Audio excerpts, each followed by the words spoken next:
بسم الله الرحمن الرحيم. ازيكم حبايبي؟ عاملين ايه؟ يا رب تكونوا بخير كده وبأحسن حال ان شاء الله. احنا النهارده بقى معانا فيديو جديد، يا رب يعجبكم.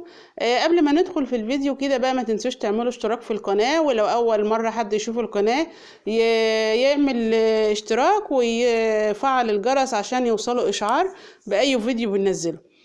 طبعا احنا النهارده الجمعة، جمعة مباركة عليكم. ويوم الجمعة عند كل المصريين بنحس ان هو يوم مختلف عن اي يوم في الاسبوع. يعني احنا من الجمعة للجمعة بنقعد نستنى يوم الجمعة، يوم الراحة بقى، ويوم نعمل اكلة حلوة، نعمل حاجة حلوة، بيبقى يوم كل موجود في البيت كده. ده عند كل المصريين، مش عندنا احنا بس. فاحنا النهارده بقى عندنا النهارده الجمعة، فقلت كده اعمل غدا حلو، ونعمل كمان حاجة حلوة مع الغدا. فالمهم انا زي ما انتم شايفين كده انا سلقة وزة. وحطيت فسلقتها، سخنت المية وسلقتها، وحطيت بقى كل المنكهات بتاعة الشرب، بصل وطماطم، وحطيت فلفل اخضر ومستكة وحبهان وقرفة خشب وروزباري. كل الحاجات دي بتنكه الشوربه وبتطلع بقى حبه شوربه حلوين قوي قوي قوي. لان انا محتاجه الشوربه هعمل بها كذا حاجه، فمحتاجه الشوربه تكون متنكهه حلو وطعمها حلو. فانا كنت جايبه انا بقول لكم اهو، انا ولعت على الوزة يعني، وسبتها تستوي براحتها. البتاع الكوسة دي بقى انا كنت جايباها علشان اعملها محشي. بس احنا يوم الجمعة، واحنا من عاداتنا هنا يعني ان احنا بنتغدى بعد الصلاة على طول، بالذات يوم الجمعة. يعني في اي يوم تاني عادي ممكن نتغدى العصر المغرب مفيش مشكلة، لكن يوم الجمعة زي ما قلت لكم ان هو بيبقى يوم مميز عندنا غير اي ايام في تاني في الاسبوع. فما كنتش بقى هلحق ان انا اقور الكوسه واعمل الخلطه بتاعه المحشي واحشي وكده. فقلت لا، بدل كده هعمل ايه، هعمل الكوسه دي بقى، هروح هغسلها واقطعها وهعمل شويه خضار كده حلوين برضو، بتبقى حلوه وخفيفه. الكوسه حلوه جدا ومغذيه وحلوه قوي الايام. والباقي هعينه عندي في الفريزر، نبقى نستخدمه بقى في اي يوم تاني. ما انا كنت جايبه كنت جايباها الكوسه كده، حتى جايباها يعني منقيينها كده عشان المحشي. بس قدر الله بقى وما شاء فعل، ومفيش مشكله خالص ان شاء الله. فبعد بقى ما اخلصها كده هقطعها، انضفها واقطعها واغسلها وهعملها. فجيت اهو انا جبت الحله ورحت مقطعه فيها بصلايه صغيره، وهبدا اشوح البصله دي. المهم بعد ما اشوح البصله دي وتدبل كده معانا وتطلع ريحتها، هروح نازله بالكوسه. مش هعمل كل الكميه اللي معايا، انا هعمل الكميه، شوفوا شكلها عامل ازاي. هعمل الكميه اللي على قد الغدا بتاعنا، لان انا هعمل حاجه تانية كمان، فمش هكتر بقى.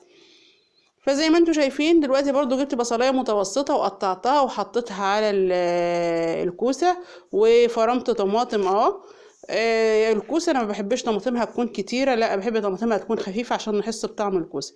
وحطيت معلقه ونص سكر، طبعا الكوسه لازم سكر. وحطيت حبه بهارات، انا ما بحطش فيها ملح، بحس ان هي طعمها كده احسن من الملح بكتير. الطماطم والبصل والبهارات انا بحط بهارات. فهبدأ بقى ايه واقلب. هلاقي طبعا الطماطم انا حاطه طماطم قليله، هروح مزوده بالشوربه. عشان كده زي ما قلت لكم انا ببقى حابه ان تنكه الشوربه حلوه قوي، عشان بستخدمها في كل انواع الخضار. ولو فات حاجه بعينها في الفريزر. ده بقى نوع الخضار التاني، ملوخيه. ده كيس ملوخيه من اللي احنا كنا مفرزينه مع بعض، زي ما انتم شايفين الاحمر اللي فيه ده فلفل احمر كنت فرماه معاها، وفلفل اخضر حراق كنت فرماهم معاه. الكيس ده انا مفرزاه من ايام موسم الملوخيه. فجبته كده وطلعته وحطيته في الحلة، وقلت انزل عليه بقى بالشوربة. هحط 3 بولات شوربة واسيب الكيس ده يفك. بعد ما يفك بقى هشوف بقى القوام بتاعها، هل هتبقى محتاجة حبة شوربة ولا كده كفاية ولا ايه.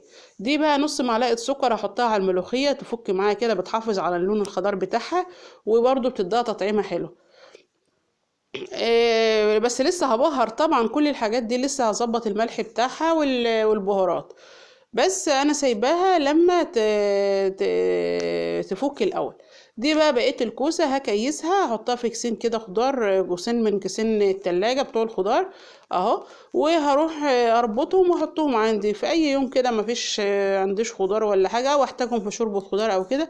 المهم انا فرستهم بدل ما اسيبها في التلاجة تدبل او تبوظ او كده، لا خساره. المهم دلوقتي هنعمل حاجة حلوة. قلت اعمل ايه بدل ما اعمل كيكة واحنا يوم الجمعة وعندنا، ولا اعمل بسبوسة، ولا اعمل كنافة كنت عاملاها الاسبوع اللي فات. فقلت هعمل شعرية، من هي شعرية الافراح اللي بتتعمل بالمكسرات. وعندي كل الطلبات بتاعتها، والطلبات بتاعتها بسيطة جدا. يعني حبة مكسرات، لو عندك جوز هندي، سوداني، زبيب، والريحة اللي هي بتتحط دي بتاعت الشعرية.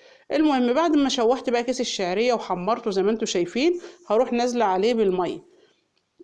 بس المية الشعرية بقى اللي هي بتاعت الافراح دي احنا بنعملها ما تبقاش مستوية، يعني ما تبقاش الشعرية مستوية، لا احنا بنحبها يعني تكون مفرفرة كده، ولان لسه يتحط عليها سكر وكده، فعايزين المية ما تكونش ايه، يعني لو بنحط كوباية مية لا نحط كوباية الا ربع.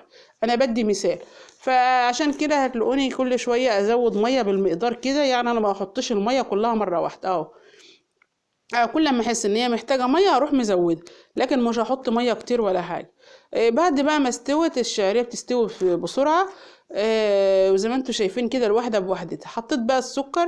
هتحط كميه السكر على قد ما انت بتحبها حلوه قوي، بتحبها سكر هادي شويه، بتحبها دلع زي ما انتوا بتحبوا. فانا حطيت كميه السكر المناسبه، وبعد كده هروح نازله ايه بالمكسرات. عندنا جوز هند وزبيب، هحطهم كده على الوش واسيبهم يفكم، لان الحاجات دي انا مطلعاها من الفريزر، فهحطها على الوش وهسهدي خالص خالص على الشعريه عشان ما تتحرقش. اسيبها يعني ايه براحتها. الحاجات دي تفك كده وتدبل بقى وتستوي برضو معانا. وهروح بقى بعد كده هروح اعطيها قلبة، وبعد ما اقلبها وهطفى عليها بقى. مش هحط الريحة بتاعت الشعرية غير بعد ما اطفي. انا كده طفيت، فهي الريحة هي دي ريحة تحطي بقى ريحة جوز هند، ريحة فانيليا، ريحة موز، ريحة اي حاجة تعجبك.